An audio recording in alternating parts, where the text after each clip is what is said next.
حبیب اللہ 22 جمادی الثانی حضور سیدنا صدیق اکبر رضی اللہ تعالیٰ عنہ آپ کا یوم وصال ہے،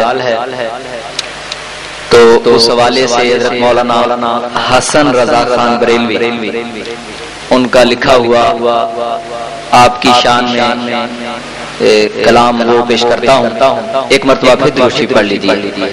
صلی اللہ علیہ یا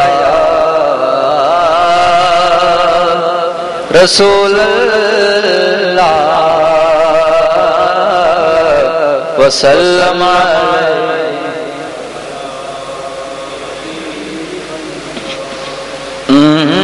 بیان ہو کس زبان سے مرتبہ صدیق اکبر کا بیان ہو کس زبان سے مرتبہ صدیق اکبر کا ہے یار غار محبوب خدا صدیق اکبر کا ہے یار غار محبوب خدا صدیق اکبر کا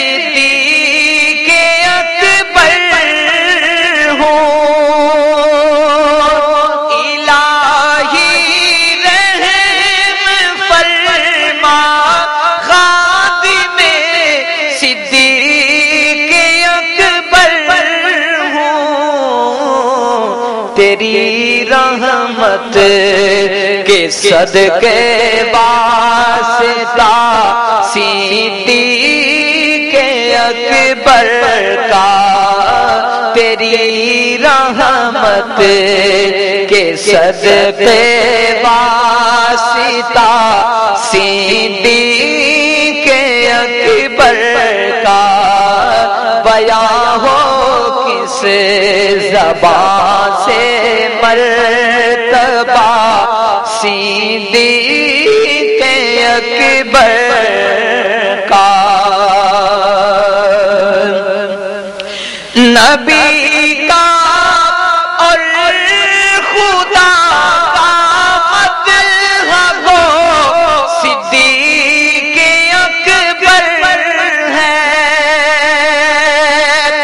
نبی کا اور خدا کا مدح ہو صدیق اکبر ہے، اور نبی صدیق اکبر کا خدا صدیق اکبر کا، نبی صدیق اکبر کا خدا صدیق اکبر کا بیان ہو کس زبان سے مرتبہ صدیق اکبر کا،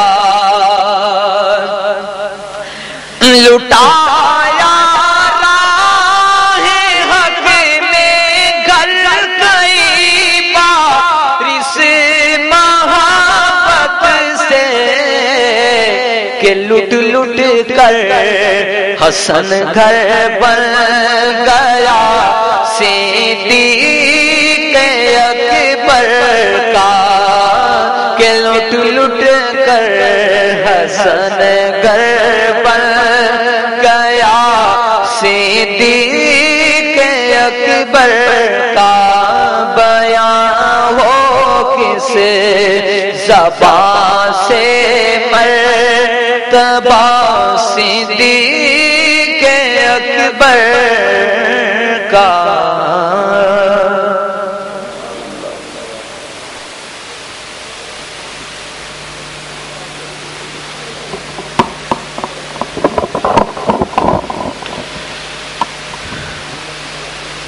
تلاوت قرآن مجید، نعت مصطفیٰ کریم صلی اللہ علیہ وآلہ وسلم اور حضرت سیدنا ابو بکر صدیق رضی اللہ تعالیٰ عنہ افضل الخلق بعد الانبیاء کی منقبت پیش کرنے کی سعادت حاصل کر رہے تھے جناب محمد طاہر نقشبندی صاحب. اب میں گزارش کروں گا استاذ العلماء شیخ الحدیث والتفسیر جانشین مخدوم اہل سنت، مخدوم اہل سنت کے بھائی بھی ہیں، مخدوم اہل سنت کے مرید بھی ہیں، مخدوم اہل سنت رحمت اللہ علیہ کی مراد بھی ہیں. میری مراد ہیں الحاج علامہ مولانا محمد یوسف نقشبندی صاحب. پیارے نبی صلی اللہ علیہ وآلہ وسلم کے فرامین کے نور سے ہمارے قلوب و اذہان کو منور فرمائیں گے جناب پیر محمد یوسف نقشبندی صاحب.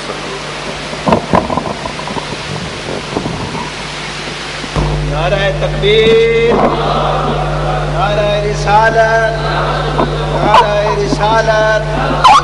علماء اہل سنت حضرت علامہ مولانا محمد یوسف صاحب نقشبندی. نحمدہ ونصلی علی رسولہ الکریم. اما بعد فاعوذ باللہ من الشیطان الرجیم. بالصدق وصدق به اولئک هم المتقون. صدق اللہ العظیم وبلغنا رسولہ النبی الکریم.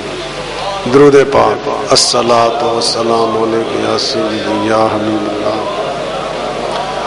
وعلی آلک واصحابک یا سیدی یا حبیب اللہ.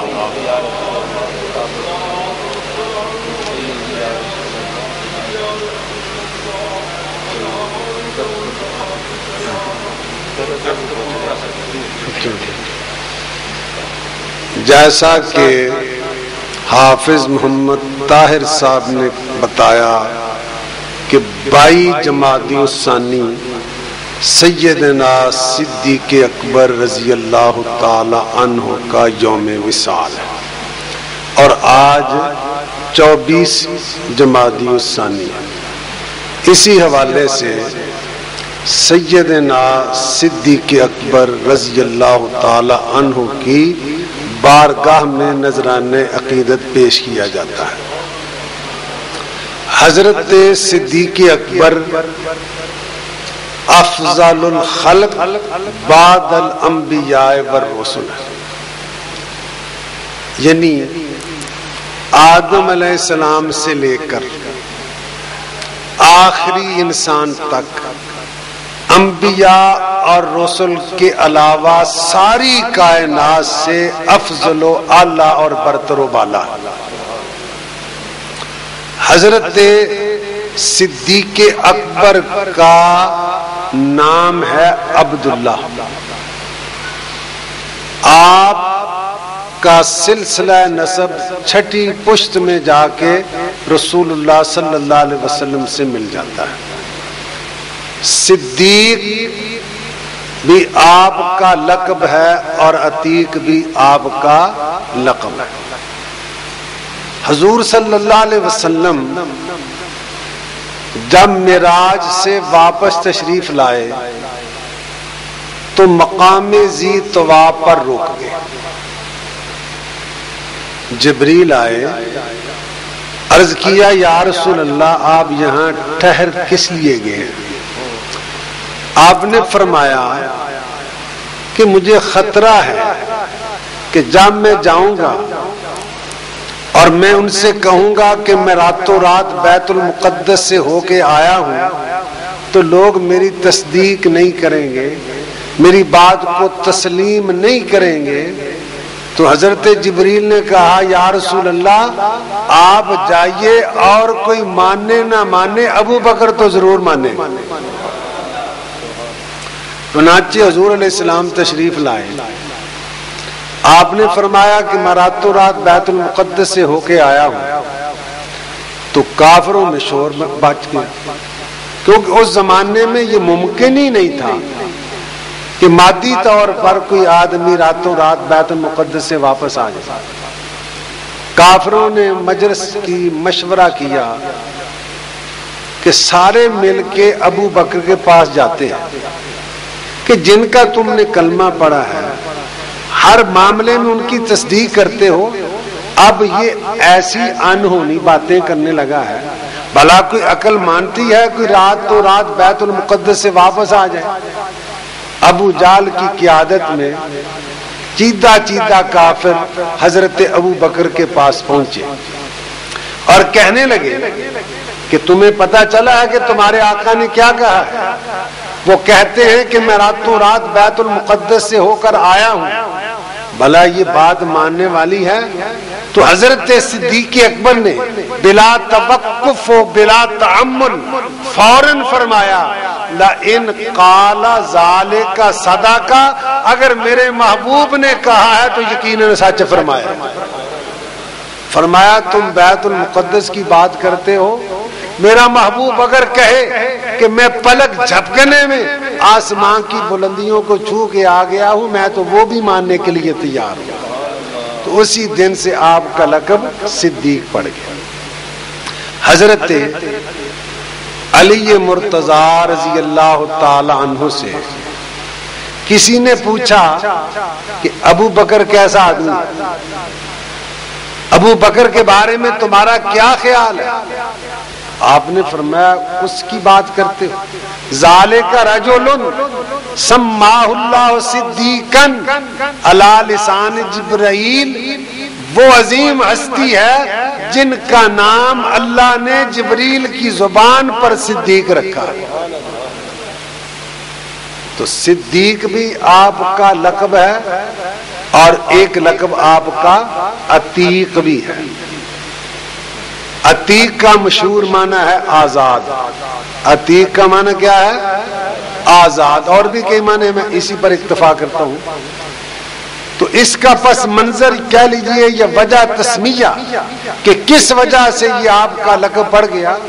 حضور علیہ السلام نے فرمایا من سرہ ان ینظر الی رجل عتیق من النار فلینظر الی ابی بکر رضی اللہ تعالی عنہ، جو یہ چاہتا ہے کہ اپنی زندگی میں ایسے انسان کو دیکھے جو دوزخ کی آگ سے آزاد ہے، تو وہ ابو بکر کو دیکھ دے۔ علامہ سیوطی فرماتے ہیں فَمِنْ يَوْمَئِذٍ سُمِّيَ عَتِيقًا، اسی دن سے آپ کا لقب عتیق پڑ گیا۔ تو صدیق بھی آپ کا لقب ہے اور عتیق بھی آپ کا لقب ہے، اور نام آپ کا بہت کم لوگوں کو معلوم ہے، حضرت عبداللہ۔ اور حضرت ابو بکر کی ایک امتیازی شان یہ ہے جو پوری کائنات میں کسی کو حاصل نہیں ہوئی کہ آپ کی 4 پشتیں صحابی ہیں،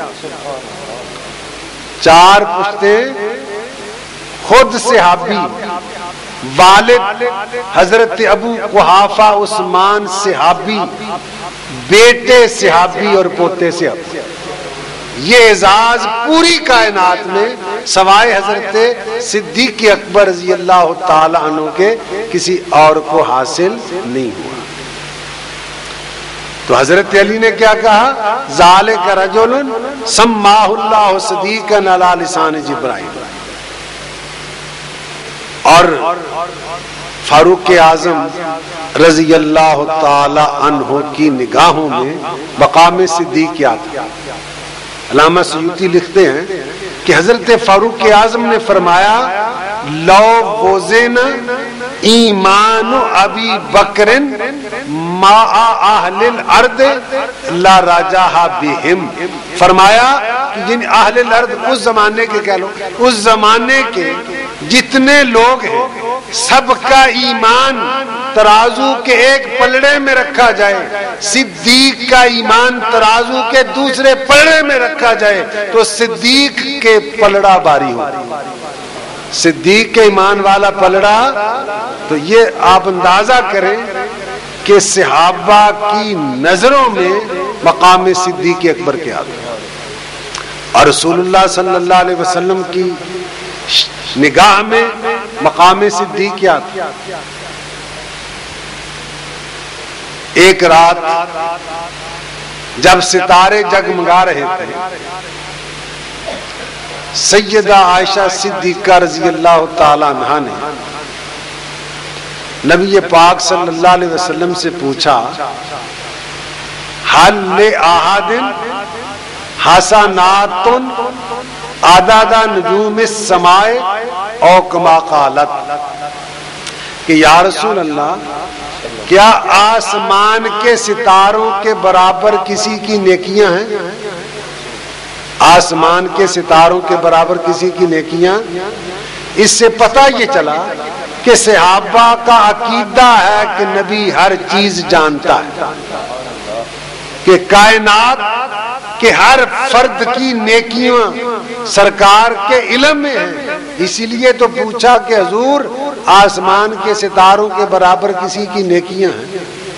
تو حضور علیہ السلام نے فرمایا اتنی نیکیاں تو حضرت عمر فاروق کی.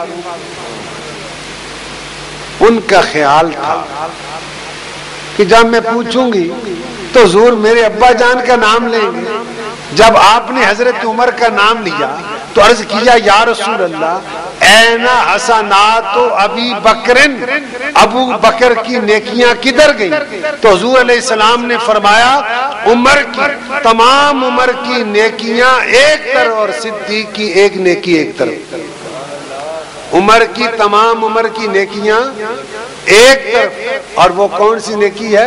غار وار. وہ صاحب حضرات جانتے ہیں کہ حضور علیہ السلام جب حضرت صدیق اکبر کی معیت میں غار ثور کے منہ پر پہنچے، حضرت صدیق اکبر نے عرض کیا یا رسول اللہ آپ تشریف رکھے میں اندر جاتا ہوں. حضرت صدیق اکبر اندر گئے، غار کو صاف کیا، غار میں سوراخ تھے، کپڑا پھاڑا، سوراخوں کو بند کیا، 2 سوراخ باقی رہ گئے، کپڑا ختم ہو گیا، وہاں اپنی ایڑیاں رکھی اور یہ انتظام کر کے سرکار سے عرض کیا حضور اندر تشریف لے آئے.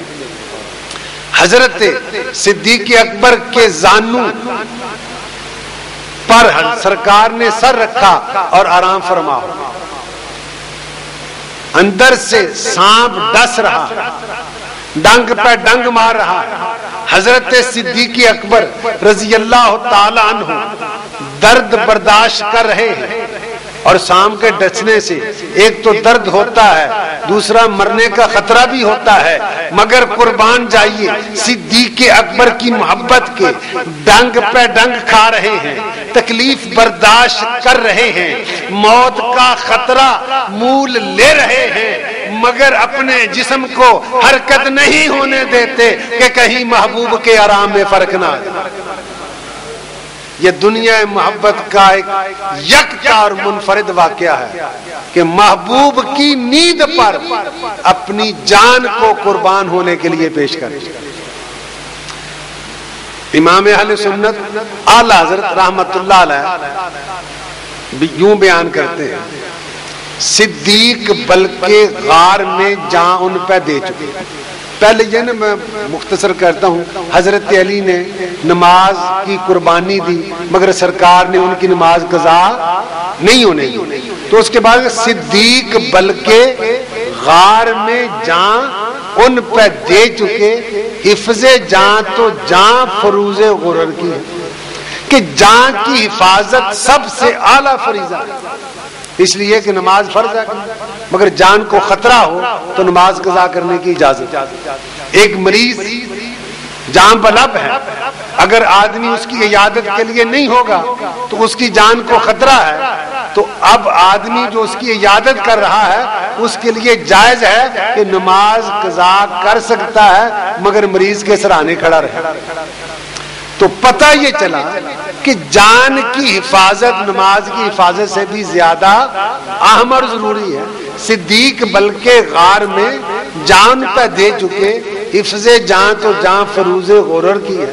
لیکن اعلیٰ حضرت عرض کرتے ہیں یا رسول اللہ تو نے انہیں جان دی, انہیں پھیر دی نماز.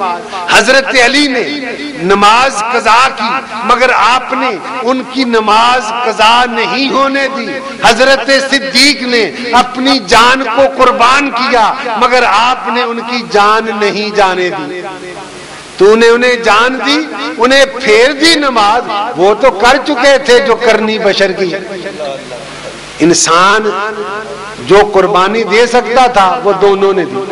تو چونکہ انسان کو آنکھوں پر بس نہیں ہوتا, بے قرار ہو گئے, درد کی شدت ہوئی, آنکھوں میں آنسو آئے, وہ ٹپ کے رخ مصطفیٰ پہ پڑے. حضور نے آنکھیں کھولی, فرمایا ابو بکر کیا ہوا؟ عرض کیا یا رسول اللہ, یہ لفظ دیکھیے, لدغت فداک ابی و امی, میرے ماں باپ آپ پر قربان ہو, مجھے سانپ نے ڈس لیا. اس حالت میں بھی اپنی فکر نہیں ہے بلکہ فدا کا ابی و امی. حضور نے فرمایا کہ ایڑی کرو. ایڑی کی سرکار نے اپنا لعاب دہن لگایا, ایسے ہو گیا جیسے کبھی درد ہوا ہی نہیں تھا, ایسے ہو گیا جیسے کبھی تکلیف ہوئی نہیں. کافر قدموں کا کھوج لگاتے لگاتے غار کے منہ تک پہنچ گئے. ان کے باتوں کی آواز غار کے اندر جا رہی. نعرہ تکبیر, نعرہ رسالت, نعرہ رسالت. غزالی زمان, راضی دوران, حضرت علامہ مولانا محمد اشرف سیالوی صاحب باتوں کی آواز سنی تو حضرت صدیق اکبر رضی اللہ تعالیٰ عنہ نے عرض کیا یا رسول اللہ, اگر انہوں نے اپنے قدموں کی طرف دیکھا تو ہم نظر آ جائیں گے. تو حضور نے فرمایا لا تحزن ان اللہ معنا, غم نہ کر اللہ ہمارے ساتھ, غم نہ کر اللہ. قرآن نے اس کو یوں بیان کیا ہے ثانی اثنین اذ ہما فی, دوسرا جب دونوں غار میں تھے, اس یقول لصاحب ہی, جب وہ اپنے صاحب سے ساتھی سے کہہ رہے تھے لا تحزن, غم نہ کر, کہ غار میں سوائے صدیق اکبر کے اور نہیں تھا. اسی لیے علماء نے فرمایا صدیق اکبر کی صحابیت قرآن کے نص قطعی سے ثابت ہے. صدیق اکبر کے صحابی ہونے کا منکر قرآن کا منکر, بلکہ نبی علیہ الصلوۃ والسلام نے فرمایا حضرت صدیق اکبر سے انت صاحبی فی الغار و صاحبی علی الحوض, اے ابو بکر تو غار کا بھی ساتھی ہے, کل قیامت کے دن حوض کوثر کا بھی ساتھی ہے. اور حضور علیہ السلام نے فرمایا لا ينبغي لقوم فیہم ابو بکر ان یؤمہم غیرہ او کما قال, کہ جہاں حضرت ابو بکر موجود ہوں کسی دوسرے کو مصلی امامت پر کھڑا ہونے کا حق نہیں پہنچتا. چنانچہ حضور کی ظاہری زندگی میں 17 نمازیں حضرت ابو بکر صدیق رضی اللہ تعالی عنہ نے پڑھائی. اور حضور علیہ الصلوۃ والسلام نے فرمایا ما نفعنی مال احد ما نفعنی مال ابی بکر, جتنا فائدہ مجھے ابو بکر کے مال نے دیا کسی اور کے مال نے اتنا فائدہ نہیں دیا. بلکہ حضور نے فرمایا ومال احد عندنا ید الا قد کافیناہ ما خلا ابا بکر فإن له عندنا یدن یکافئ اللہ بہا یوم القیامہ او کما قال. فرمایا جس نے ہم پر کوئی احسان کیا ہم نے اس کا بدلہ چکا دیا, مگر ابو بکر کے وہ احسانات ہیں اللہ قیامت کے دن ان کا بدلہ انہیں عطا فرمائے. حضور صلی اللہ علیہ وسلم ایک دن مسجد نبوی میں تشریف فرما ہوئے. ایک دائیں طرف حضرت ابو بکر ہیں, بائیں طرف فاروق اعظم ہے. حضور صلی اللہ علیہ وسلم نے فرمایا ہاکذا نبعث یوم القیامت، قیامت کے دن بھی ہم یوں ہی اٹھائے جائیں گے. قیامت کے دن بھی ہم. ایک دن حضور علیہ السلام نے فرمایا جو نماز پڑھنے والا یعنی زیادہ نمازیں پڑھنے والا ہے اسے جنت میں جانے کے لیے باب صلاۃ سے پکارا جائے گا، جہاد والے کو باب جہاد سے پکارا جائے گا، روزے والے کو باب سیام سے پکارا جائے گا. حضرت صدیق اکبر نے عرض کیا یا رسول اللہ کسی کو ضرورت تو نہیں ہے کہ اسے جنت کے 8 دروازوں سے آواز آئے، جانا تو جنت میں ہے، ایک دروازے سے بھی پہنچ جائیں گے چاہے سب دروازوں سے آواز آئے، مگر یا رسول اللہ ایسا کوئی ہے جسے جنت کے 8 دروازوں سے آواز آئے گی؟ حضور نے فرمایا ارجو ان تکون منہم، مجھے امید ہے کہ آپ ان لوگوں میں سے ہوں گے جنہیں جنت کے 8 دروازوں سے آواز آئے گی. تو آپ اندازہ کریں کہ مقام صدیق اکبر کیا ہے، افضل الخلق بعد الانبیاء والرسل. دعا ہے کہ اللہ تعالیٰ صحابہ کرام اور اہل بیت اعظام کی محبت میں زندہ رکھے اور قیامت کے دن ان کے دامن میں ہمارا حشر فرمائے. وآخر دعوانا ان الحمدللہ رب العالمین. المسلمین کی سعادت بھی حاصل ہے، تربیت کی سعادت بھی حاصل ہے. انہی کے فیض سے نبی علیہ الصلاۃ والتسلیم کی امت کو علمی روحانی فیض پہنچا رہے ہیں. جناب استاذ العلماء امام المناظرین حضرت علامہ مولانا محمد اشرف سیالوی صاحب دامت برکاتہم العالیہ، تو میں آپ سے گزارش کروں گا کہ وہ نبی علیہ الصلاۃ والتسلیم کے فرامین کے نور سے ہمارے قلوب و اذہان کو منور فرمائیں گے.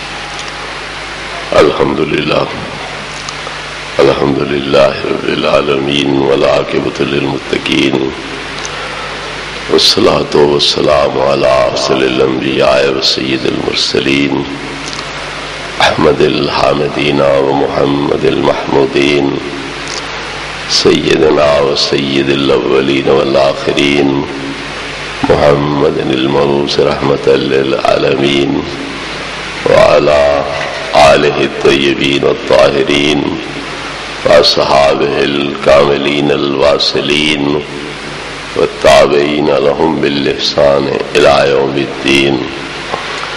اما بعد فاعوذ باللہ من الشیطان الرجیم. بسم اللہ الرحمن الرحیم. الا تنصروه فقد نصره الله اذ اخرجه الذين كفروا ثاني اثنين اذ هما في الغار اذ يقول لصاحبه لا تحزن ان الله معنا. صدق الله مولانا العظيم وصدق رسوله النبي الكريم الأمين. إن الله وملائكته يصلون على النبي يا أيها الذين آمنوا صلوا عليه وسلموا تسليما. درود پاک. الصلاة والسلام عليك يا سيدي يا رسول الله وعلى آلك وأصحابك يا سيدي يا حبيب الله. الصلاة والسلام عليك يا رحمة للعالمين وعلى آلك وأصحابك يا شفيع المذنبين. الصلاة والسلام عليك يا قائد الغر المهجلين وعلى آلك وأصحابك يا إمام الأنبياء والمرسلين. صاحب صدر گرامی قدر حضرت علامہ مولانا محمد یوسف صاحب نقشبندی دعوت برکاتہم العالیہ، عزت مآب جناب چودھری صاحب مدعا دلہ دام اقبالہ، واجب الاحترام علماء کرام، بزرگوں اور بھائیوں، حضرت علامہ مولانا محمد یوسف صاحب آپ کے سامنے حضرت سیدنا صدیق اکبر رضی اللہ تعالی عنہ کے فضائل و کمالات بیان فرما رہے تھے، تو میں بھی اسی مناسبت سے چند گزارشات پیش کرنا چاہتا ہوں۔ دعا فرمائے اللہ رب العزت حق بیان کرنے کی توفیق عطا فرمائے اور ہم سب کو اس کے مطابق اعتقاد کی اور عمل کی توفیق عطا فرمائے۔ حضرت سیدنا صدیق اکبر رضی اللہ تعالی عنہ نے بچپن سے ہی نہ کبھی بتوں کی عبادت کی، نہ جاہلیت کے طریقے پر جو لغو شعر کہے جاتے تھے اس طرح شعر کہے، کوئی بھی ایسا غلط کام جو بعد میں شریعت کی نظروں میں معیوب تھا، ناپسندیدہ تھا، وہ بچپن سے لے کر 38 سال کی عمر تک نبی کریم علیہ الصلوۃ والتسلیم کے حلقہ غلامی میں آنے تک آپ سے کوئی ایسا ناپسندیدہ فعل سرزد نہیں ہوا ہے۔ چھوٹے سے بچے آپ تھے تو آپ کو اپنے والد گرامی حضرت ابو قحافہ انگلی پکڑ کے ساتھ لے گئے، بت خانے میں لے جا کے کہا کہ یہ ہمارا خدا ہے، یہ ہمیں کھلاتا ہے، پلاتا ہے، روزی دیتا ہے، ہماری حاجات پوری کرتا ہے، مشکلات دور کرتا ہے، تو تم اس کی پوجا کرو، اس کے سامنے سجدہ کرو۔ آپ کو چھوڑ کے وہ آگے گئے دوسرے بتوں کے پاس، تو آپ اس بت کے ساتھ اس طرح کلام کرتے ہیں، گویا ہوتے ہیں، انی جائعن فاطمنی، میں بھوکا ہوں مجھے کھلا، انی عطشان فاسقنی، میں پیاسا ہوں مجھے پانی پلا، مگر وہ کوئی جواب نہیں دیتا۔ آپ کہتے ہیں انی عار فاکسنی، میں رہنا ہوں، ننگا بدن ہوں، لہذا مجھے کچھ پہننے کو دے، وہ نہ بولا۔ تو فرمایا انی ملکن علیک حجرن فإن کنت الہا فامنع نفسک عنی، میں پتھر مارنے لگا ہوں، اگر تو خدا ہے تو پھر اپنا آپ مجھ سے بچا۔ وہ پھر بھی نہ بولا تو آپ نے پتھر مارا تو بت گر گیا، آپ کے قدموں میں پڑا تھا۔ ابو قحافہ پلٹے، دیکھا تو صورتحال برعکس ہے، بجائے اس کے کہ ان کا بیٹا بت کے آگے سجدہ کرتا، بت ان کے آگے گرا پڑا ہے۔ پوچھا بیٹے یہ کیا ہوا؟ کہا ابا حضور تم کہہ گئے تھے کہ یہ ہمیں کھلاتا ہے، پلاتا ہے، پہناتا ہے، ہماری حاجات پوری کرتا ہے، مشکلات دور کرتا ہے، میں نے اس سے یہ مطالبے کیے کہ میں بھوکا ہوں مجھے کچھ کھلا، میں پیاسا ہوں پلا، میں ننگا ہوں مجھے پہنا، اس نے جواب ہی کوئی نہیں دیا۔ میں نے پھر اسے دھمکی دی کہ اگر تو الہ ہے، خدا ہے، تو میں پتھر مارنے لگا ہوں، اپنا آپ تو بچا۔ اس نے کوئی جواب نہ دیا، میں نے پتھر مارا، وہ گر گیا۔ آپ پکڑ کے ان کی امی کے پاس لے گئے کہ یہ کیا چیز جنم دی ہے تو نے، یہ تو بڑا بے باک ہے، ہمارے خداؤں کا بڑا گستاخ ہے، خود کو پتھر مارا ہے اور گرا دیا ہے۔ تو انہوں نے کہا اس بچے کو مت چھیڑو، یہ میرے پیٹ میں تھا تو مجھے غیب سے آوازیں آیا کرتی تھی، یا امۃ اللہ للتحقیق ابشری بالولد العتیق اسمہ فی السماء صدیق لرسول اللہ صاحب و رفیق۔ اے اللہ کی بندی تجھے مبارک ہو، تیرے پیٹ میں وہ بچہ ہے جو عتیق ہے، یعنی دوزخ کی آگ سے آزاد ہے، اور آسمانوں میں اس کا لقب صدیق ہے، اور وہ اللہ کے رسول کا مصاحب ہے اور رفیق ہے، لہذا اس بچے کو مت چھیڑو، یہ واقعی ایک نرالی شان کا مالک بچہ ہے۔ حضرت صدیق اکبر رضی اللہ تعالی عنہ بچپن سے ہی نبی کریم علیہ الصلوۃ والتسلیم کے ساتھی تھے، اور یہ رفاقت صرف اس جہان میں آنے پر آپ کو نصیب نہیں ہوئی، بلکہ ہم سمجھتے ہیں کہ آپ عالم ارواح کے بھی نبی کریم علیہ السلام کے ساتھی ہیں۔ حضرت علامہ سے پوچھئے، محبوب کریم علیہ الصلوۃ والتسلیم کا ارشاد گرامی ہے، الارواح جنود مجندۃ فما تعارف منها ائتلافا وما تناکر منها اختلافا۔ روحوں کے بدنوں میں آنے سے قبل ان روحوں کی الگ الگ چھاونیاں ہیں، الگ الگ ٹھکانے ہیں، تو مومنین کی روحیں الگ، کافر مشرک جو ہے ان کی روحیں الگ، تو مومنین کی روحوں کا آپس میں ربط اور تعلق ہے، الفت اور محبت ہے، اور کفار و مشرکین کی روحوں کا آپس میں تعارف ہے، جان پہچان ہے، ربط اور تعلق ہے۔ تو جو وہاں اکٹھے تھے، دوست تھے، ایک دوسرے سے محبت تھی، الفت تھی، وہ یہاں بھی دوست ہے، وہاں محبت ہے، الفت ہے، اور جو وہاں جدا جدا تھے وہ یہاں بھی جدا جدا ہے۔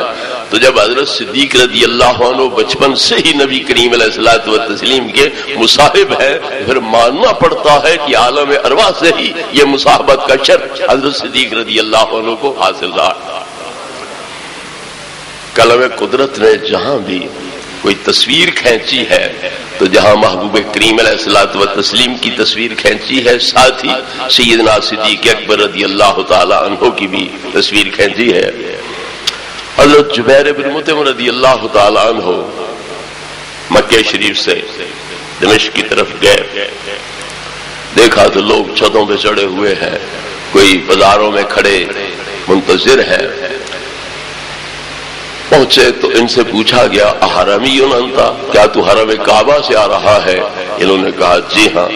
تو پوچھا کیا وہاں نبی امی ظہور پذیر ہوئے ہیں، ظہور فرما ہوئے ہیں؟ انہوں نے کہا میں کیا جانوں نبی امی کیا ہوتا ہے، تو مجھے کوئی نام بتلاؤ، کوئی عطا پتہ صحیح طور پر بتلاؤ۔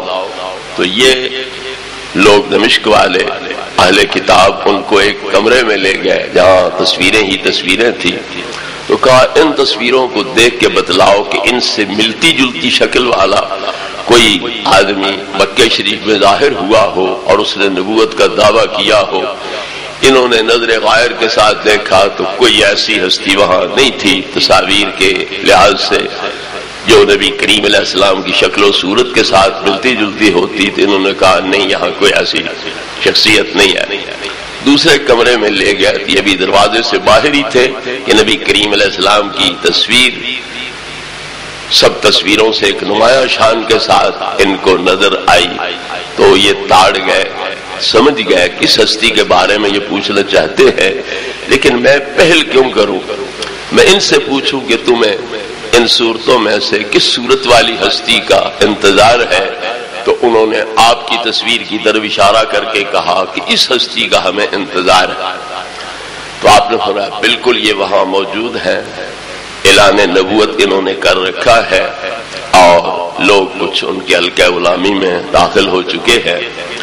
تو انہوں نے غور سے دیکھا تو آپ کے پاؤں پکڑے ہوئے کوئی دوسرا شخص بھی اس تصویر میں نظر آ رہا تھا، تو چونکہ منہ نیچے تھا تو یہ پہچان نہ سکے پوری طرح کہ یہ دوسری شخصیت کون ہے، تو ان سے پوچھا تورات والوں سے، انجیل والوں سے، پہلے انبیاء علیہ السلام کے امتیوں سے کہ یہ شخصیت جو آپ کے پاؤں پکڑے ہوئے ہے یہ کون ہے؟ تو انہوں نے بتلایا کہ یہ زندگی میں ان کے وزیر ہوں گے، مشیر ہوں گے، ان کے وصال کے بعد ان کے خلیفہ بلا فصل ہوں گے، یہ ابو بکر صدیق ہے۔ تو گویا قلم قدرت نے جہاں نبی کریم علیہ السلام کی تصویر کھینچی ہے تو ساتھ ہی یار غار کی بھی حضرت صدیق اکبر رضی اللہ عنہ کی تصویر بھی کھینچی، اور یہ اللہ رب العزت نے ظاہر کر دیا کہ صدیق اکبر اپنے آپ کو نبی پاک سے جدا نہیں ہونے دیں گے، تو جو ان کی محبت کا تقاضا ہے، نیاز مندی کا تقاضا ہے، ہم اسی کی ترجمانی کرتے ہوئے تصویر میں بھی دونوں ہستیوں کو اکٹھا ظاہر کر رہے ہیں۔ رات کے نامی حضرت صدیق اکبر رضی اللہ تعالی عنہ تاجر پیشہ تھے، شام کی طرف تجارت کے لیے گئے ہوئے تھے، وہاں آپ کو خواب آیا کہ آسمان سے ایک نور کا مینار اترا ہے مکہ پاک کے اندر، اور پھر اس کے حصے بکھرے ہوئے ہیں، ہر گھر کے اندر نور کا ایک ٹکڑا پہنچا ہے، پھر وہ ٹکڑے اڑے ہیں، جڑے ہیں اور میرے گھر میں آ گئے ہیں، میرے مکان میں آ گئے ہیں، مکمل وہ نور سابقہ حالت کی طرح بن کر میرے مکان میں آ گئے، میں نے دروازہ بند کر لیا اور اس نور کو اپنے گھر میں محفوظ کر لیا۔ تو شام کی طرف چونکہ وہ تجارت کے لیے گئے ہوئے تھے تو وہاں کے ایک راہب سے جو پہلی کتابوں کے عالم تھے پوچھا کہ یہ خواب آیا، اس کی تعبیر کیا ہے؟ تو اس نے کہا یہ معدے کے بخار ہے، یہ شیطانی وسوسے ہے، اس کی کوئی حقیقت نہیں ہے۔ چند دن گزرے تو ایک دوسرا راہب جو ہے اس سے ملاقات کا موقع ملا، بحیرہ نامی، تو اس سے پوچھا کہ مجھے یہ خواب آیا ہے، اس کی تعبیر بتلاؤ کیا ہے۔ اس نے کہا اگر واقعی یہ خواب تجھے آیا ہے تو وہ نور رسالت ہے، آخر الزمان پیغمبر صلی اللہ علیہ وسلم کا نور ہے جو مکے میں ظہور پذیر ہوں گے۔ اگرچہ وہ اپنا نور ہر طرف پھیلائیں گے لیکن دوسرے لوگ انہیں قبول نہیں کریں گے، اور تجھ کو یہ سعادت نصیب ہوگی، تو زندگی میں ان کا وزیر رہے گا، مشیر رہے گا، اور ان کے وصال کے بعد تو ان کا خلیفہ بنے گا، قائم مقام اور جانشین بنے گا۔ یہ اس خواب کی تعبیر۔ آپ تجارت سے واپس پلٹے تو نبی کریم علیہ الصلوۃ والتسلیم اعلان نبوت فرما چکے تھے۔ حضرت خدیجہ رضی اللہ عنہا آپ پر ایمان لا چکی، حضرت زید بن حارثہ نبی پاک کے غلام آپ پر ایمان لا چکے، حضرت علی مرتضیٰ شیر خدا رضی اللہ عنہ یہ آپ پر ایمان لا چکے تھے۔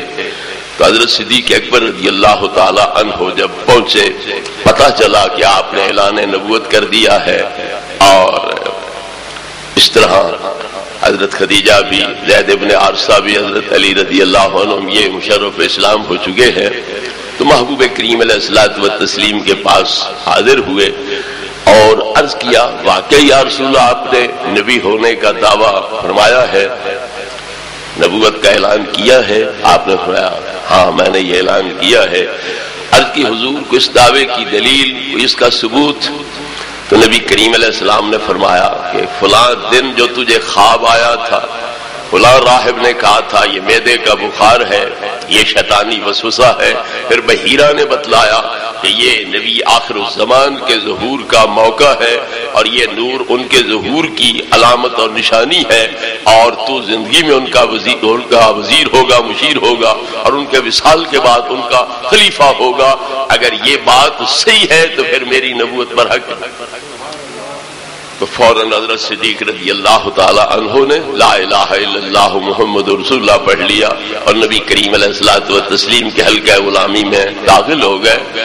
تو علماء کرام نے اول اسلام لانے والی ہستیاں کون ہیں تو تطبیق اس طرح دی ہے کہ آزاد مردوں میں سے سب سے پہلے صدیق اکبر حلقہ غلامی میں داخل ہوئے، عورتوں میں سے سب سے پہلے حضرت خدیجۃ الکبریٰ رضی اللہ عنہا حلقہ غلامی میں داخل ہوئی، غلاموں میں سے سب سے پہلے حضرت زید بن حارثہ، اور بچوں میں سے سب سے پہلے مولا مرتضیٰ حضرت سیدنا علی شیر خدا رضی اللہ عنہ یہ آپ کے حلقہ غلامی میں داخل ہوئے۔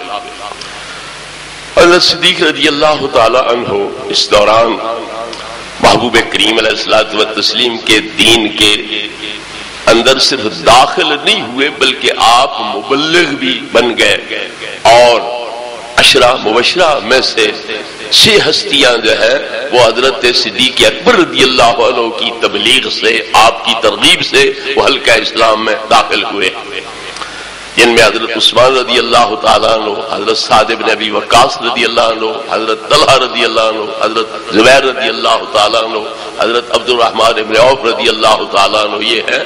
تو گویا صرف غار میں ثانی اثنین نہیں ہے بلکہ تبلیغ اندر اور اشاعت اسلام کے اندر بھی آپ ثانی اثنین ہیں کہ نبی کریم علیہ السلام جہاں تبلیغ کر رہے ہیں ساتھ آپ بھی تبلیغ کا فریضہ انجام دے رہے ہیں، اور اس قدر جو عظیم المرتبت ہستیاں ہیں اور اپنے قبیلوں کے سردار ہیں تو وہ حضرت صدیق کی ترغیب سے نبی کریم علیہ الصلوۃ والتسلیم کے حلقہ غلامی میں داخل ہو رہے ہیں۔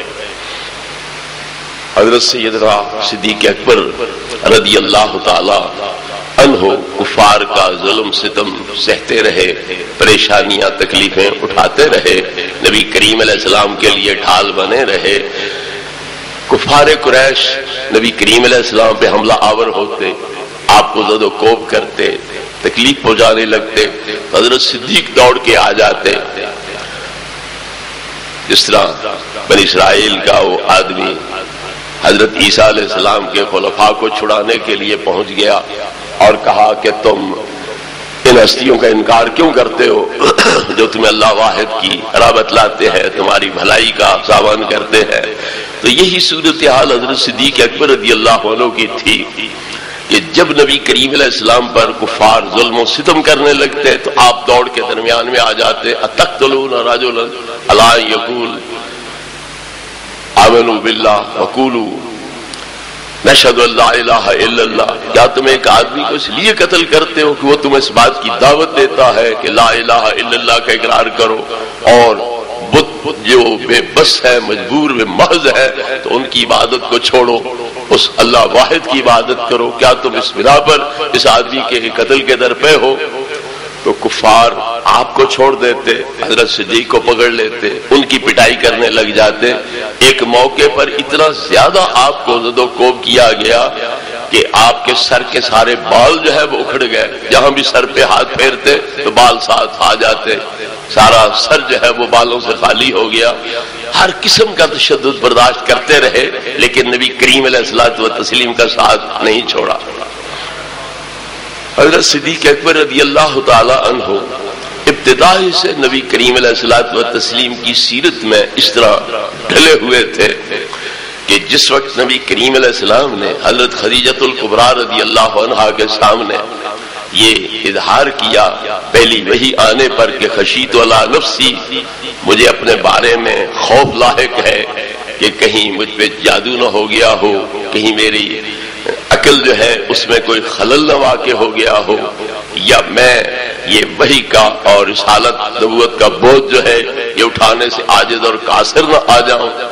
تو حضرت خدیجہ رضی اللہ عنہا نے کیا کہا؟ کلا لا یخزیک اللہ ابدا، ہرگز ایسے نہیں ہو سکتا، اللہ رب العزت کبھی بھی تمہیں پریشان نہیں ہونے دے گا، شرمندہ نہیں ہونے دے گا، اور اپنے مطلب کے اندر کبھی ناتمام اور ناکام نہیں رہنے دے گا، کیونکہ تمہارے اندر یہ خوبیاں ہیں، تم بات کرتے ہو تو سچی کرتے ہو، جن کا کوئی بوجھ اٹھانے والا نہیں ہے تم ان کے بوجھ اٹھاتے ہو، اور جو اخلاق لوگوں میں معدوم ہو چکے ہیں تم ان اخلاق کے حامل ہو، ان سے موصوف و متصف ہو۔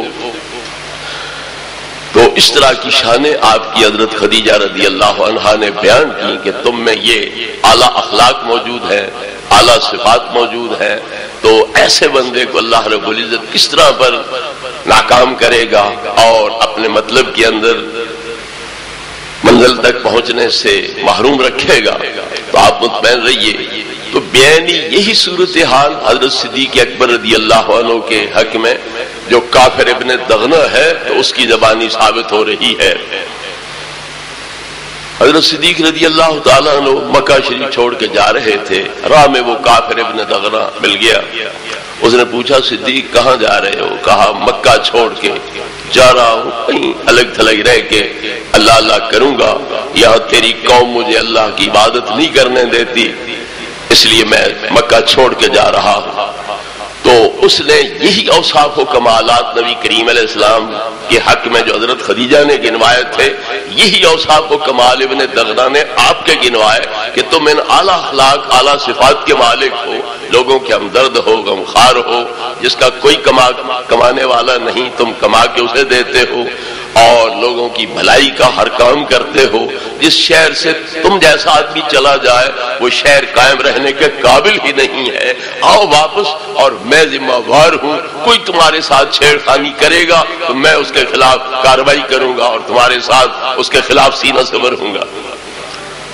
تو اس سے یہ ماننا پڑتا ہے کہ جو اخلاق اللہ رب العزت کی تربیت سے نبی کریم علیہ السلام کے اندر موجود تھے، تو حضرت صدیق رضی اللہ عنہ کو بھی نبی کریم علیہ السلام کے طفیل اللہ رب العزت نے ان اخلاق کریمہ سے نواز رکھا تھا، اور جو کمالات اصالتاً نبی کریم علیہ السلام میں موجود تھے وہ اکثر پرتاؤ کے طور پر، مظہریت کے طور پر حضرت صدیق رضی اللہ عنہ کے اندر بھی موجود تھے۔ جب محبوب کریم علیہ الصلوۃ والتسلیم نے ہجرت کا ارادہ فرمایا تو اللہ تبارک و تعالی نے آپ کو حکم دیا کہ اس سفر میں اکیلے تم نے نہیں ہجرت کرنی ہے، بلکہ ابو بکر صدیق کو تم نے ساتھ رکھنا ہے۔ شیعہ بھائیوں کی کتاب ہے تفسیر امام حسن عسکری رضی اللہ عنہ، اس میں اسی آیت کریمہ کے تحت یہ روایت موجود ہے امام حسن عسکری 11ویں امام سے کہ جبریل امین نبی کریم علیہ السلام پہ نازل ہوئے اور عرض کیا ان العلی الاعلی یقرئک السلام ویأمرک ان تستصحب ابا بکر فإنه ان آنسک ووازرک وثبت علی ما عاہدک کان فی الجنۃ من رفقائک وفی غرفاتها من جلسائک۔ اللہ رب العزت تمہیں سلام بھی فرماتا ہے اور یہ حکم دیتا ہے کہ اس سفر میں تم نے ابو بکر صدیق کو اپنے ساتھ رکھنا ہوگا۔ اگر وہ اس سفر میں تمہارے ساتھ وفا کرے، عہد کو نبھائے، تمہاری خدمت کا حق ادا کرے، تو صرف دنیا میں تمہارا رفیق اور مصاحب نہیں ہوگا بلکہ جنت کے اندر بھی تمہارا ساتھی ہوگا اور جنت کے بالا خانوں کے اندر تمہارا ہمنشین ہوگا اور تمہارا جلیس ہوگا۔ محبوب کریم علیہ الصلوۃ والتسلیم نے حضرت جبریل کے پیغام کے مطابق، اللہ رب العزت کے ارشاد کے مطابق دوپہر کے وقت جا کے حضرت صدیق کا دروازہ کھٹکھٹایا۔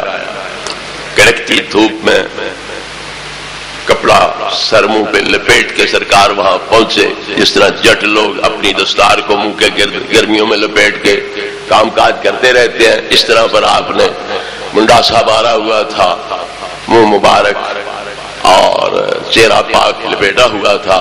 دستک دی، حضرت صدیق باہر نکلے تو نبی پاک کی ذات اقدس، حضور میرے ماں باپ آپ پہ قربان ہوں، یہ کون سا وقت ہے، اتنی کڑکتی دھوپ میں اور سخت گرمی میں آپ یہاں کیسے؟ فرمایا گھر میں خلوت کا انتظام کرو، میں نے ایک پیغام تمہیں دینا۔ عرض کیا ایک آپ کی منکوہہ حضرت عائشہ ہے، دوسری آپ کی نسبتی بہن سالی حضرت اسماء ہے، اور تو اس وقت گھر میں کوئی نہیں، کہو تو انہیں بھی الگ کر دیتا ہوں۔ فرمایا خیر ہے۔ تو فرمایا کہ تجھے پتا ہے مجھے اللہ رب العزت نے ہجرت کی اجازت دے دی، میں یہ پیغام تمہیں دینے آیا ہوں، اطلاع دینے آیا ہوں کہ مجھے ہجرت کی اجازت مل گئی ہے۔ حضرت صدیق رضی اللہ عنہ نے عرض کیا الصحبت یا رسول اللہ، کیا مجھے بھی اپنی صحبت میں رکھو گے، اس ہجرت میں اپنا رفیق سفر بناؤ گے؟ میں آیا اسی لیے ہوں تاکہ تجھے اس سے مطلع کروں، تاکہ تم تیاری کر لو۔ تو محبوب کریم علیہ الصلوۃ والتسلیم نے ہجرت کا پروگرام کس موقع پر بنایا تھا؟ جب کافروں کا پروگرام یہ تھا کہ ہر قبیلے کا ایک فرد وہ اکٹھے ہو جائے اور اس مدعی نبوت کے خلاف کارروائی کریں، کیونکہ ایک قبیلے کا بندہ اگر کارروائی کرے گا تو بنو ہاشم کی، بنو عبد المطلب کی اس مخالفت جو ہے وہ نہیں برداشت کر سکے گا، ان کے خلاف وہ نہیں ٹھہر سکے گا۔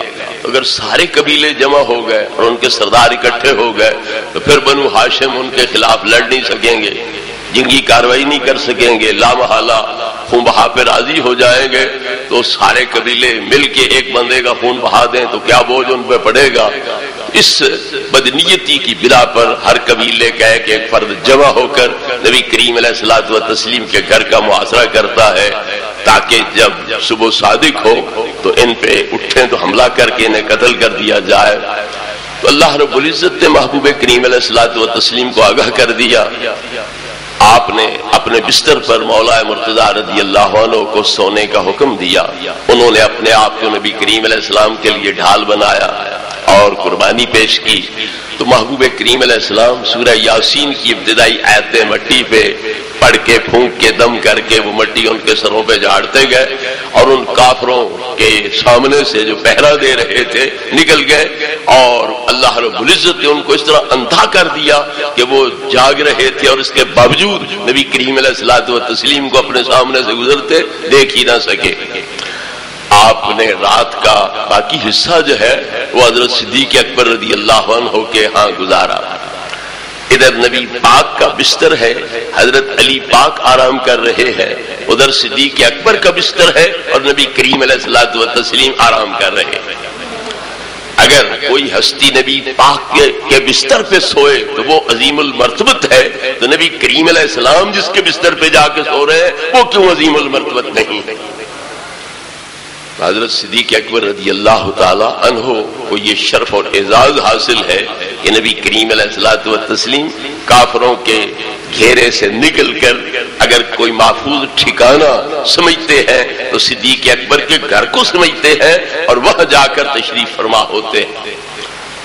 پچھلی رات وہاں سے سفر کا پروگرام بنتا ہے تو نبی کریم علیہ السلام کے پاؤں مبارک میں جوتا نہیں ہے، آپ ننگے پاؤں چل رہے ہیں اور قدموں کے جو سرے ہیں ان پر چل رہے ہیں، ایڑیاں نیچے نہیں لگنے دے رہے، پاؤں کے اگلے حصے جو ہیں ان کے بل آپ چل رہے ہیں تو گلاب کی پتیوں سے نازک آپ کی جلد وہ ان پتھروں پہ رکھے جائیں قدم، وہ زخمی ہوگی، لہولہان ہوگی۔ حضرت صدیق جیسا شمع نبوت کا پروانہ اسے دیکھ کر برداشت کیسے کر سکتا تھا؟ عرض کی یا رسول اللہ صلی اللہ علیہ وسلم آپ میرے کندھوں پہ سواری فرمائیں، میں آپ کو اٹھا کے چلتا ہوں، مجھ سے یہ نہیں دیکھا جا سکتا کہ میرے ہوتے ہوئے آپ کے پائے ناز جو ہے وہ ان پتھروں کے ذریعے زخمی ہوں، چھلنی ہوں، لہولہان ہوں، تو آپ مجھ پہ سواری فرمائیں۔ تو محبوب کریم علیہ الصلوۃ والتسلیم نے حضرت صدیق اکبر رضی اللہ عنہ کے کندھوں پر سواری فرمائی۔ حسنین قریبین رضی اللہ عنہما یہ سرکار کے کندھوں پہ سواری کرتے ہیں۔ نبی کریم علیہ السلام کی بڑی صاحبزادی حضرت زینب رضی اللہ عنہا کی بیٹی حضرت امامہ وہ بھی نبی کریم علیہ السلام کے کندھوں پہ سواری کرتی ہے۔ نماز کے اندر نبی کریم علیہ الصلوۃ والتسلیم جہاں حسنین کریمین رضی اللہ عنہما کو اپنے کندھوں پہ بٹھا لیتے تھے تو اس حضرت امامہ کو بھی کئی مرتبہ نبی کریم علیہ السلام نے اپنے کندھوں پہ بٹھایا۔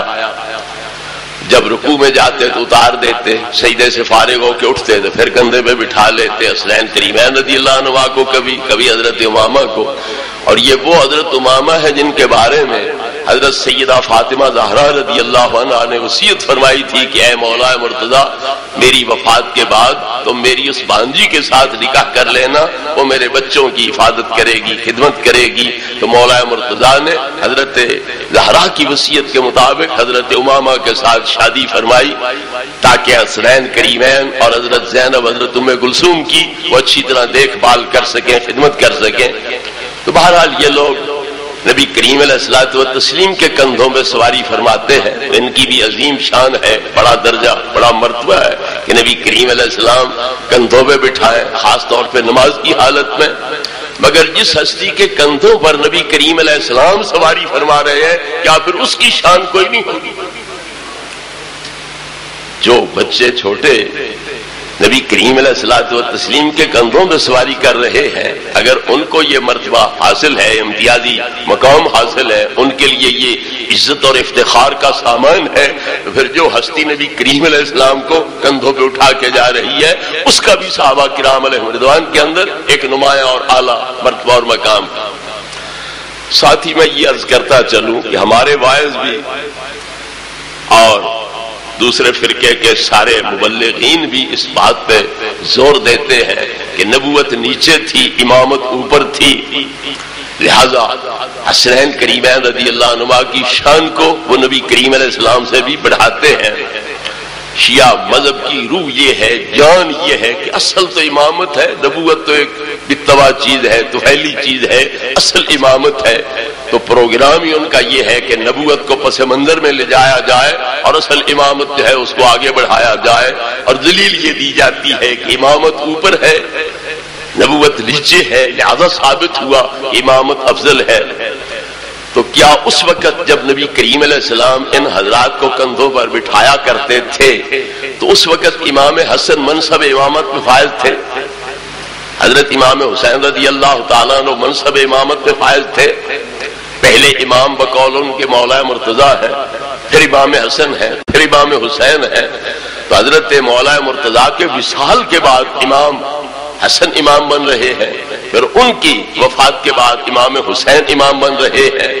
تو جب نبی کریم علیہ السلام ان کو کندھوں پہ اٹھا رہے تھے اس وقت یہ امام تھے کب، تاکہ امامت اوپر چلی جائے اور نبوت نیچے چلی جائے؟ ایک یہ چیز ذہن میں رہے۔ دوسرا، اگر امامت اوپر ہے نبوت نیچے ہے تو امامہ بھی اوپر ہے اور نبوت نیچے، کیوں؟ نبی پاک کی نواسی امامہ وہ بھی کندھوں پر ہے، تو پھر امامہ بھی اوپر ہے، نبوت نیچے ہے، تو کیا امامہ بھی نبی سے اعلیٰ مقام کی مالک ہو گئی؟ یہ کرم ہے نبی کریم علیہ السلام کا کہ کسی کو عذرہ کرم کندھے پہ بٹھا لیں، گودی میں بٹھا لیں، سینے سے چمٹا لیں، سینے پہ لٹا لیں۔ اس کا یہ مطلب نہیں کہ نبی کریم علیہ السلام نے اس طرح پیار دیا، شفقت کا مظاہرہ کیا تو نبی پاک سے ان کا درجہ مرتبہ جو ہے وہ اونچا ہو گیا۔ جس ہستی پاک کے بدن سے قبر انور کی جو مٹی مس ہے اس کی شان بیت المقدس سے زیادہ ہے، بیت اللہ سے زیادہ ہے، بیت المعمور سے زیادہ ہے، عرش اعظم سے زیادہ ہے۔ اس ہستی کی برابری بھی اور کون کر سکتا ہے کہ جائے ان سے شان مرتبے کے اندر کوئی بڑھ سکے؟ تو بہرحال صدیق اکبر رضی اللہ تعالی عنہ سرکار کو اٹھا کے غار کی طرف لے جاتے ہیں تو چشم تصور کے ساتھ وہ منظر دیکھیے، جب کندھوں پہ حضرت صدیق نے اٹھایا ہے تو پھر آپ کے ران صدیق کے کندھوں پر ہیں، پنڈلیاں صدیق کے سینے کے ساتھ مس ہو رہی ہیں، اور آپ کا پیٹ صدیق کی گردن کے پیچھے ہے، علم نشرہ والا سینہ وہ صدیق کی گدی اور کھوپڑی کے پیچھے ہے، اور نبی پاک کے ہاتھ صدیق کے ماتھے پہ رکھے ہیں، اور جب غار میں پہنچتے ہیں تو صدیق گود پھیلا دیتے ہیں، نبی کریم علیہ السلام سر ناز اس میں رکھ دیتے ہیں، صدیق کی گود میں وہ لیل کی زلفیں کھیل رہی ہیں، اور وہ دہا والا بکھڑا حضرت صدیق کے سامنے ہے، اور وہ 3 دن اور 3 رات تنہائی میں اس مصحف روح کی تلاوت کرنے کا شرف حاصل کر رہے ہیں۔ حضرات گرامی، حضرت صدیق اکبر رضی اللہ عنہ نے کس قدر جانثاری کا، جان سپاری کا اور فداکاری کا مظاہرہ کیا۔ گھر میں جتنا پیسہ پڑا تھا وہ سارا اٹھا کے ساتھ لے گئے۔ 17,000 درہم آپ نے اپنے ساتھ لے لیے، گھر میں کوئی پیسہ نہیں چھوڑا۔ آپ کے والد گرامی کو پتا چلا، جناب ابو قحافہ کو، کہ صدیق تو آپ بھی چلا گیا، پیسے بھی سارے لے گیا۔ خود وہ نابینا تھے تو بڑے پریشان ہو گئے کہ میں معذور ہوں، مجبور ہوں، بچیاں بچے بیوی میرے حوالے کر گئے، میں اپنے آپ کو نہیں سنبھال سکتا، ان کو کیا سنبھالوں گا، اور سارا پیسہ ٹکا بھی ساتھ لے کے چلے گئے، تو پاگل ہو گیا، دیوانہ ہو گیا۔ تو دیکھیے صدیق کی صحبت کا اثر کتنا ہے کہ سارا گھرانہ ہی نبی کریم علیہ الصلوۃ والتسلیم کی شمع نبوت کا پروانہ بنا ہوا ہے۔ حضرت اسماء صدیق کی بڑی بیٹی ٹھیکریاں اکٹھی کر کے کپڑے میں باندھ کے اوپر کپڑے کے کئی دادے کے اس اندھے دادے کے ہاتھ پکڑ کے اوپر رکھتی ہیں، بابا گھبرانے کی ضرورت نہیں، ابا بڑی دولت چھوڑ گئے ہیں۔ ایک بچی ہو کر وہ اس طرح نبی کریم علیہ الصلوۃ والتسلیم کی فداکاری کا مظاہرہ کر رہی ہے کہ پیسے چلے گئے، نبی پاک کی خاطر ابا لے گیا تو کیا ہو گیا، اپنے دادے کو اس طرح مطمئن کر رہی ہے۔ 3 دن رات غار میں نبی کریم علیہ السلام رہے ہیں تو کیا کھایا پیا کچھ نہیں، کیا پینے کی کھانے کی ضرورت کوئی نہیں 3 دن رات پیش آئی؟ وہ کھانے پینے کا سامان کہاں سے جاتا رہا؟ حضرت صدیق کا جو بھیڑ بکریوں کا چرانے والا نوکر تھا وہ آس پاس اپنا ریوڑ چراتا ہے اور دودھ دو کے وہاں غار میں پیش کرتا ہے، اور رات کو آپ کے بیٹے کھانا جو ہے وہ پکوا کے گھر سے وہ وہاں پہنچا دیتے ہیں۔ تو 3 دن رات جو خدمت ہو رہی ہے وہ بھی صدیق کے گھر سے، اور جو پہرا دیا جا رہا ہے اور نگرانی کی جا رہی ہے وہ بھی صدیق اکبر کے خادم جو ہے یا بیٹے وہ کر رہے ہیں۔ اور حضرت عبد الرحمن وہ دن کو مکے میں رہتے ہیں، کفار مکہ کے جو چالے ہیں، جو منصوبے ہیں، جو تدبیریں ہیں، ان سے نبی کریم علیہ السلام کو اور حضرت صدیق کو جا کے رات آگاہ کر دیتے ہیں۔ تو سارا خاندان ہی نبی کریم علیہ السلام کی خدمت پہ لگا ہوا ہے۔ بہرحال صبح صادق ہوئی تو جو کفار پہرے پہ تھے وہ قریب آئے کہ ابھی نبی اٹھتے ہیں، ہم حملہ کرتے ہیں، انہیں قتل کرتے ہیں۔ جب چادر ہٹی تو نیچے سے علی مرتضیٰ برآمد ہو رہے، حیران پریشان کہ ساری رات کاٹی بھی صحیح جاگتے ہوئے اور مقصد بھی کوئی نہ حاصل ہوا۔ تو کہا پوچھا، حضرت علی سے کہا اور پوچھا کہ کہاں ہے تیرا بھائی، کہاں ہے محمد ابن عبداللہ، کہاں ہے نبوت کا دعوے دار؟ انہوں نے کہا یہاں سے شام سے چلے گئے، مجھے کیا پتا۔ اب وہ کافر کیا سمجھتے ہیں کہ اگر نبی اپنے گھر نہیں مل رہے ہیں تو پھر دوسرا ٹھکانہ اگر ان کا ہے تو ابو بکر کا گھر ہے، لہذا وہاں جا کے پتہ کر۔